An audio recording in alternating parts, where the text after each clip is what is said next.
Michael stands in an open field, admiring the beautiful colors in the sky when a gunshot rings out and a woman screams, making him panic and run, until he realizes it was only a dream. The same night, he goes to the casino where he has been working for the past 3 months, during which he has memorized every detail of the place. He knows where every camera is, understands each employee's routine, and has built friendly relationships with everyone while secretly studying their likes, dislikes, and daily habits. Now he even serves high-profile VIP clients and often overhears their secret conversations. After his shift, Michael removes his makeup, revealing a completely different appearance that makes him unrecognizable. In reality, he is a skilled con artist who tricks people and steals their money, and he has been working undercover inside the casino to gather internal information. Over 3 months, he has planted small, hidden gadgets in machines and tables, and now he is ready to execute his plan to win a massive amount of cash. Using a new identity, he re-enters the casino and activates a hidden device through his phone, causing cards to shoot out automatically from the shuffling machine. He moves to another table where he uses specially prepared magnetic dice and a hidden button he installed earlier to control the outcome. Next, Michael heads to a VIP client's room, where the man lies asleep after Michael secretly drugged his drink. Michael steals the unconscious client's gold pass and expensive clothes, then rushes to the service elevator and inserts a chip into the control panel. When an employee arrives carrying new cards, Michael, posing as a VIP, complains that he was taken to the wrong floor and threatens to report it. Panicking, the employee promises to fix it immediately, and at that moment, Michael kills the power using his phone, shutting off the lights and stopping the elevator.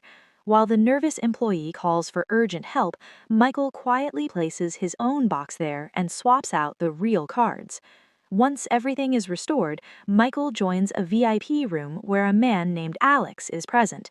Wearing special glasses that let him see the numbers printed on the cards, Michael plays carefully, avoiding winning every round so he doesn't draw suspicion and so others are tempted to bet more. When the time is right, he sets up the perfect hand and pushes all his money onto the table. Seeing his confidence, the other players also bet everything they have, and Michael is moments away from winning millions in a single move. But suddenly, his cards change and he loses. Instead of Michael, a third player wins the pot and calmly says he doesn't want to play anymore. He collects the money and walks away, which makes Michael suspicious, so he chases after him and accuses him of cheating, demanding his suitcase. When they open it, there is no money inside. The lights flicker and the man's face shifts. He isn't even the same person Michael thought he was following.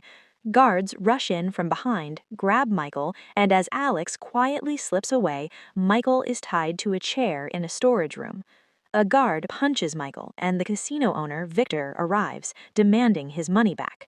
Michael insists he is a VIP client and that Victor wouldn't dare kill him, which only fuels Victor's anger. Michael claims another man took the money and caused the mess, but Victor doesn't believe him and gives him 1 week to return the money or suffer serious consequences. Then Michael travels to a small casino in the middle of the desert, where guards stop him at gunpoint until their boss, Leon, appears and orders him to let Michael in, calling him a friend. Over drinks, Michael notices a necklace on Leon with a mark similar to Alex's tattoo and asks about it.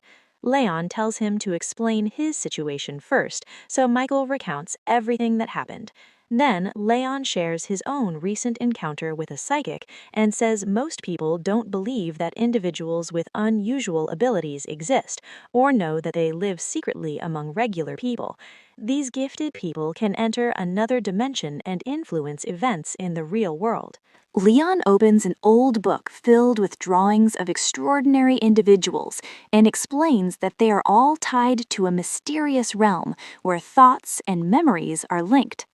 Those with special abilities can travel there and use their powers in different ways, while ordinary people can also enter, but can only return if someone brings them back. Michael thinks it's all nonsense and laughs, which irritates Leon, who again shows him the book and the names of the gifted. Meanwhile, Alex meets a man named God and hands him all the money. God says he wants to visit that other world too, but Alex refuses, saying he doesn't want God to get lost there because he trusts him as a business partner. At the same time, Michael asks Leon if the people in the book are real, and Leon insists they are, claiming he has seen their abilities himself. Michael then gets an idea. He will gather these gifted individuals and build a team capable of robbing any casino. First, he finds Eric, a wealthy man who can move objects with his mind, but Eric has no interest in working. Then he tracks down Tony, a taxi driver who can control electronic devices, and after some persuasion, he convinces both Eric and Tony to join him. Finally, he locates Kevin, who can hypnotize anyone and create completely realistic illusions. Kevin is locked in a mental hospital where doctors use his power to help treat depressed patients. Michael tells Kevin he's wasting his life there and that he can make him rich. As they attempt to escape, nurses run after them, so Eric uses his powers to levitate objects and scatter them among the patients, creating chaos. Tony remotely starts an ambulance and opens the gate with his ability, and in this way they manage to escape. The next day, they begin practicing how to use their powers inside a casino-like environment. In these drills, Kevin hypnotizes people, while Tony manages the surveillance systems. All of their abilities are tied to that other world. In that realm, Eric moves dice with his hands, and the dice move in reality. Kevin controls a figure made of ice there, and people fall under his influence in the real world. Around Tony, a lightning storm forms, and any device he hacks in reality connects to a chip inside that world. Their first test run happens at Leon's casino. At first, the test goes smoothly, but then things begin to fall apart. Kevin loses control and accidentally blinds an employee for a few seconds, causing panic, and a frustrated player pulls out a gun. Seeing the weapon, Tony panics and short-circuits the cameras instead of controlling them. Michael jumps in, stops the confrontation, and calms everyone down, realizing they need a better communication method during operations so they can execute a proper plan. The next day, Michael attends a funeral where several women are asking a woman named Veronica for help. Suddenly, men in black arrive, and Veronica runs away in fear, dropping her headphones, which Michael picks up. When more men appear from another street, Veronica hides in an old building. Michael follows, returns her headphones, and insists he isn't one of the men chasing her. Veronica walks away, but Michael continues following her. She can read people's minds and bluntly tells him she isn't interested in his plan. Just then, one of the men spots them, and Michael tells Veronica to run while he blocks the man's path. Meanwhile, Gordon, under Alex's instructions, begins his own training, as a mind controller sends him into the other world so he can gain the power to control people's minds as well.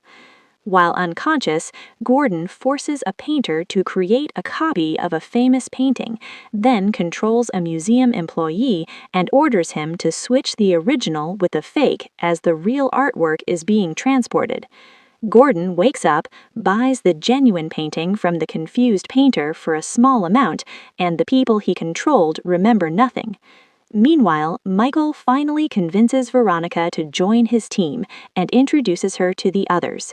He explains that Veronica can read minds and plant thoughts into people's heads without speaking, so during casino jobs she will silently transmit Michael's instructions to everyone. To practice, Michael asks her to enter the other world, which appears to him like a strange jungle. Michael imagines Eric ringing the biggest bell in the city, and Veronica sends this thought to Eric, and he does it exactly. Then, Michael imagines two people running and shouting for help, and Veronica passes this idea to Kevin, who instantly makes it happen. Next, Michael pictures Tony short-circuiting the lights across the entire area, and as the lights go out, panic spreads and birds burst into the sky. Finally, Michael tells Veronica to warn everyone that an earthquake is coming, and when she does, the combination of chaos and fear convinces people it is real, and they all run away, leaving only Michael's team behind. Michael grabs some drinks from a nearby restaurant and explains the full plan. The team will disguise themselves and enter the casino separately, each member arriving at a different time to stay under the radar, with only Veronica going in as his fiancée. To pull this off, they need elegant clothes and flawless styling, so they all go shopping and visit a stylist. 2 days later, they arrive at the casino. Michael starts playing while Veronica stands calmly beside him, reading his mind and sending his thoughts to the rest of the team. Tony controls the cameras during his shift, and Eric joins the players at Michael's table, deliberately making others lose so Michael can win. After Michael wins a large sum, he and Veronica move to another table, where Kevin is influencing the staff. Everything runs according to plan at first, but Eric drinks too much and grows frustrated with pretending to lose, so he suddenly begins winning big by manipulating a rotating machine. Instead of using Veronica to communicate, he starts talking directly to Michael. Tony also gets overexcited and begins controlling several machines at once. As jackpot after jackpot hits, the guards notice the suspicious streak and detain Eric and Tony. When they are taken to the elevator, the rest of the team is already inside. Kevin hypnotizes the guards and sends them away, giving the group a chance to talk privately. Michael scolds them, warning that if they are caught, they will be killed, and says they don't understand how dangerous their enemies are. The team promises to follow only Michael's instructions from now on. They head to the final table, where Michael places all of their money on a single bet. Kevin controls the dealer, and Eric adjusts the dice as needed. The plan works, and Michael wins $1 million in a single round. Later, the team goes to the beach, drinks, and celebrates around a fire, while Veronica sits apart from them. Michael approaches her and says they make a great team and could earn a lot of money if they stay together. But Veronica firmly refuses, and their conversation turns into an argument with harsh words. Meanwhile, Alex has dinner with Gordon and tells him the training must be canceled. Alex warns that unless Gordon finds someone he can completely trust, he will probably get caught.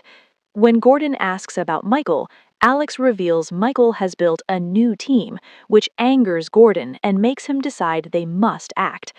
The next morning, the whole team is on the road when an SUV suddenly starts chasing them. Tony tries to escape, but another SUV appears, and they are forced to stop in the middle of the road.